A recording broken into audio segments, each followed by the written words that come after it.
Greetings. Well, I want to give kind of a hip report. This is, internal. This could be for people who are interested in health issues. I'm not trying to gain sympathy here. Whenever I go on Facebook and I just start describing my symptoms, and all these people go, "Oh, bro, I got all this sympathy and all this stuff." Um, what I'm trying to do is just kind of describe what's happening to me, honestly, and not really seeking advice. Sometimes I am. Sometimes, and I will say that if I am.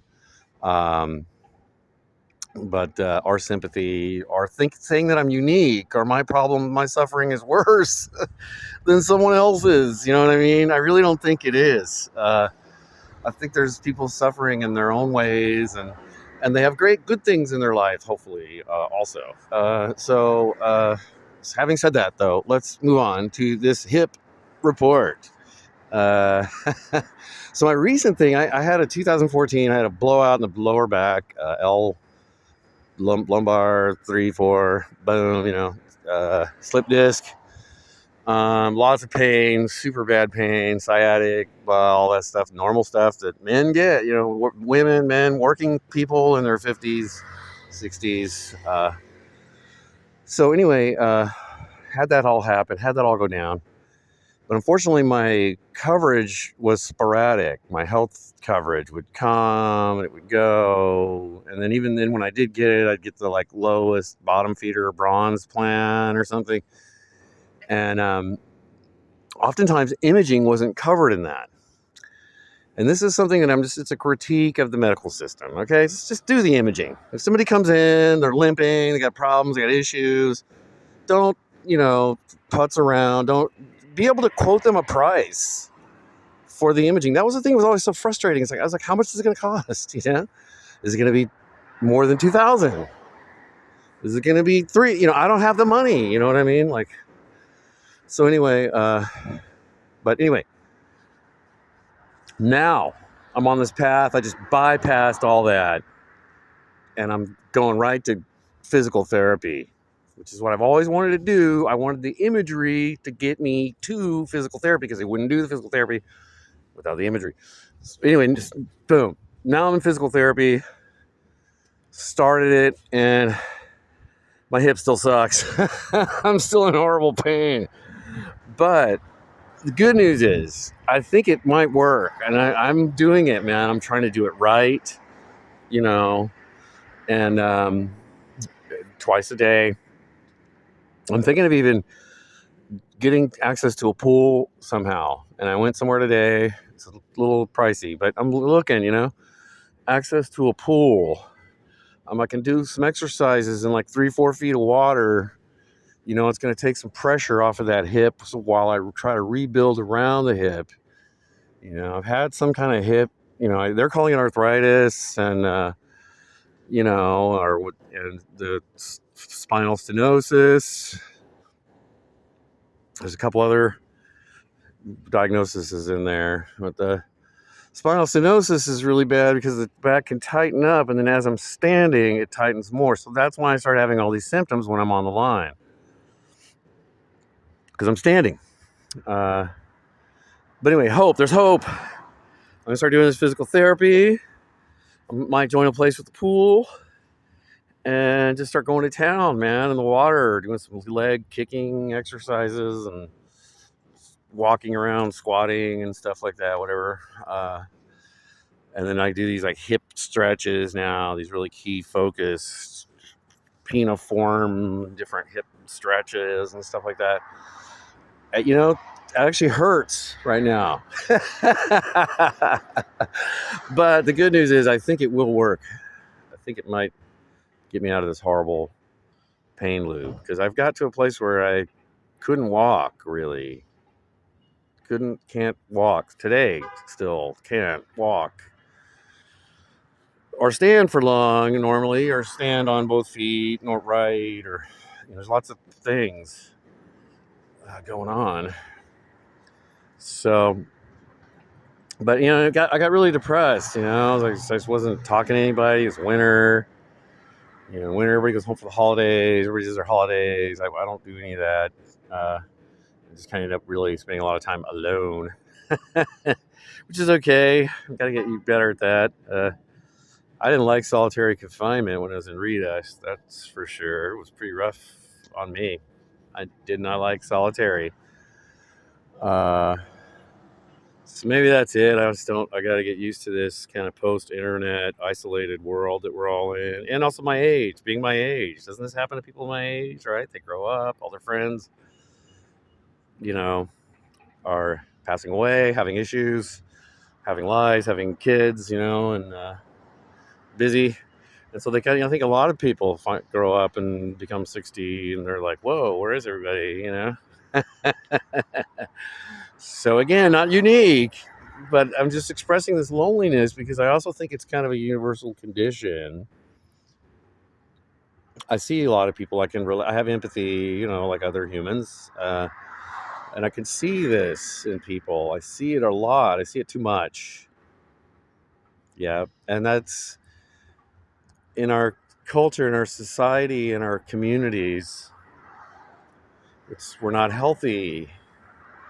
And that's something we need to really work on, in order to be I feel, healthy, a well-adjusted adult. Now, a lot of people, there's such a variety of this too, how much you need or don't need, or maybe some people are just bent, they're just like writers, man. They're like, hang out and write, they're interacting with the world through their pen, and that's great. Maybe they don't need any human contact. Some gamers, man, wow. Talk about people that seem like they don't need human contact because they've supplanted it with their chatting while they're gaming. But this is an issue, makes us vulnerable. And I see this a lot too. I really do think this is an issue because when I'm out in people, I see, when I'm with people, it's often a lot better than it is on the internet. But sometimes you see these things develop really quickly and you realize these people have no social skills and they have not been talking to other people. They haven't been getting any feedback. They've been on their internet in their little loop bubble. And now they're out at like a restaurant or something and they're trying to have a exchange, maybe something kind of contentious or something. And it's obvious, like, wow, they are socially lame right now. And it could escalate so fast, So you build social skills and you get feedback when you have contact with others in a community, others that have known you for a long time, strangers, they all give you different kinds of feedback, interact with you in different kinds of ways. And when you're alone, literally alone all the time, it turns into this thing where it's just your thoughts, and there is no feedback. So you can actually have these thought things going on, and there's no, you're like, okay, so let's test this out. Is this stuff that I've developed more viscous than oil? You know what I mean? Like, let's try it. You know what I mean? Well, you never know if you don't try it, if you know what I mean. So it's all just in your head, some formula for some viscous oil that you think you've created or something, and it's just never ending, it's just, and there's so many things going on right now that in our society, in our world, that are truly existential. So the idea of don't worry, be happy. Everybody just wants to do that. There's this longing for that. It's like, oh, Jeff, I don't want to. Yeah, it's negative, talking about what's really going on. Oh, wow, So I've got this positive mantra that I do, and I just put on my positive mantra, what I mean? And I love that. I mean, we have to do that. You better have an escape like that. You have to have something like that. But at the same time, you can't be there all the time. Every now and then you want to come back and, like I said, get some feedback from reality, get some, I notice a lot of these people that retreated into themselves and just, they just thought, well, I've always wanted to be a life coach, so now I am. I've always wanted to be a brilliant oil painter. Here I am, and I applaud. That's awesome, Some of them pull it off. But sometimes they got to realize, hey, they're at the beginning of that journey. They need to be kind of humble and learn, seek advice. from people that have already tried it. Maybe feel people out before they just start giving them advice. You know, um, I don't know, but there's a lot of this kind of charlatanism going on right now, and then at the same time, there's a reluctance to actually do things for yourself, actually get answers for yourself, to actually think critically, to express opinions. There's a pushback against all that at the same time, though, as the kind of rise of these charlatans, people who just all of a sudden, oh, look, I am an expert Jungian psychologist now, you know? Oh, yeah? Okay. Sat at home, read a couple of Carl Jung books. That's it. You're done. You're good to go. Might need a little feedback, bro. Might need a little bit more, you know? But I'm not trying to, you know, put anybody in particular down. But I'm just saying, like, you know, you need community. You need contact with other people. And if you don't get it, it's could be bad, you know, or you could be vulnerable. I think cult leaders really thrive in environments of really isolated and lonely, weird people, right? Because they're lonely. It's not that you're weird, lonely, you know, and there's a lack of human. So it's easy to kind of fill that. Here I am. I'm this charismatic person. I've got some answers. You've been having these doubts, these problems. Here I am. Xantar. I've got the answer. Come to the Xantar retreat. You know, whatever it is. I lived in Sedona. Well, I lived in Flagstaff for a while. I used to go down to Sedona. And I saw some of this stuff going on, man. Some of this weird kind of hucksterism, you know what I mean? It's like, I love it. I think it's awesome. I consider it kind of like almost like a form of like, you know, what is it when you're buxing? You're at the like BART stop playing banjo for music or something like that. Or it's almost like a version of that, but it's like in a high-end resort town with spiritual, you know, essences all around, you know? And so you start calling yourself Xantar and giving vortex jerk tours to bored housewives from Texas or something. Yeah, I've gotten really off base with this video here, but yeah,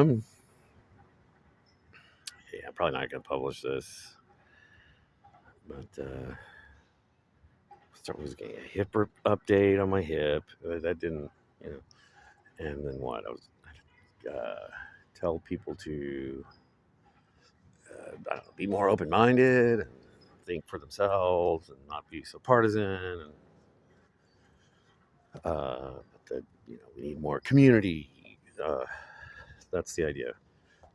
More community, less hyper-individualism, less isolation, less internet filter contact. So every time you're interacting with people on the internet, you're interacting with them through the filter of that social media platform, of that browser, of many levels of AI, you know, are filtering what's happening between you and the internet.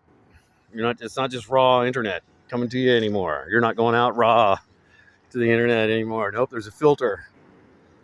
And it's selecting what you're seeing, and it's putting certain things in front of you and hiding other things from you.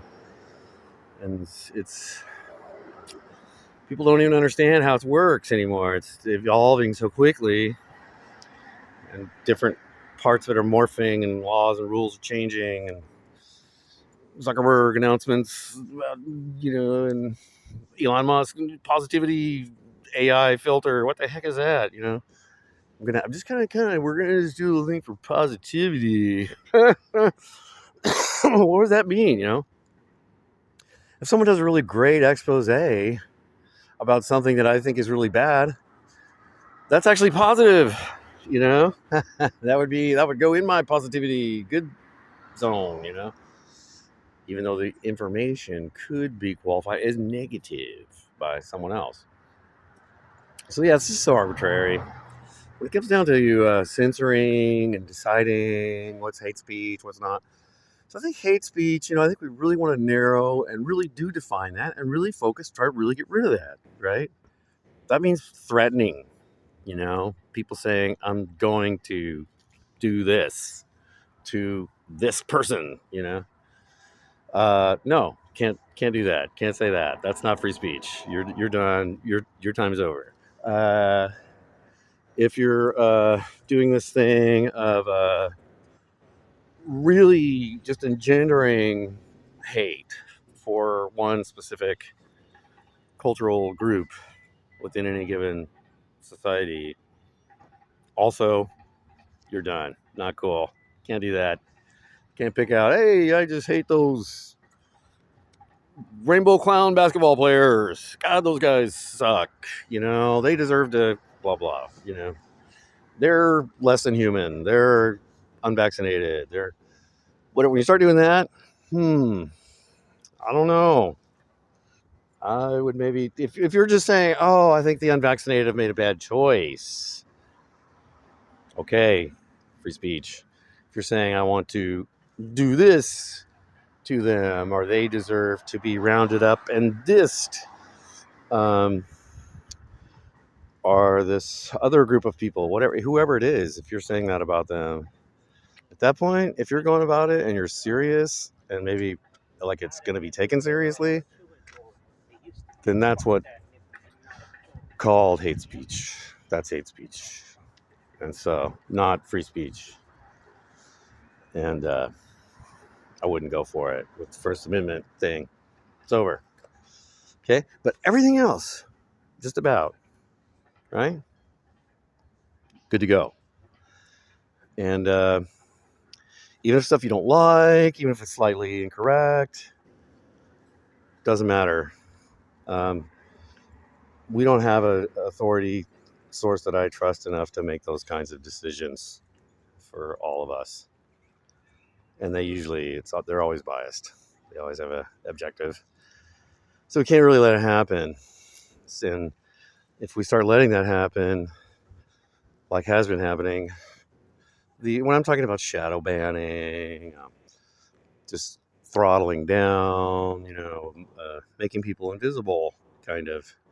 It's really soft form of censorship.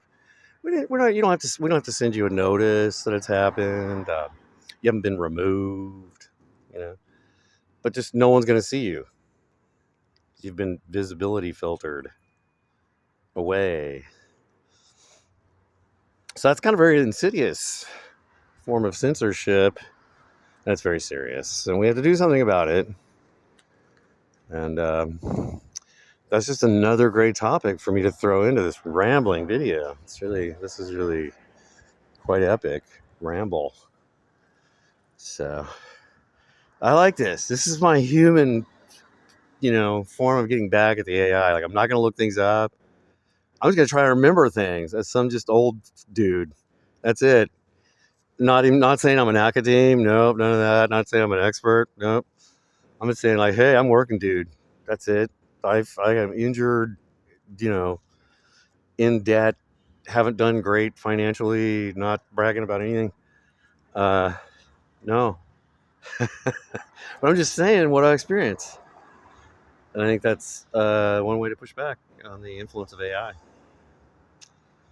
Yeah, yet again, another thing to throw into this rambling video. Awesome.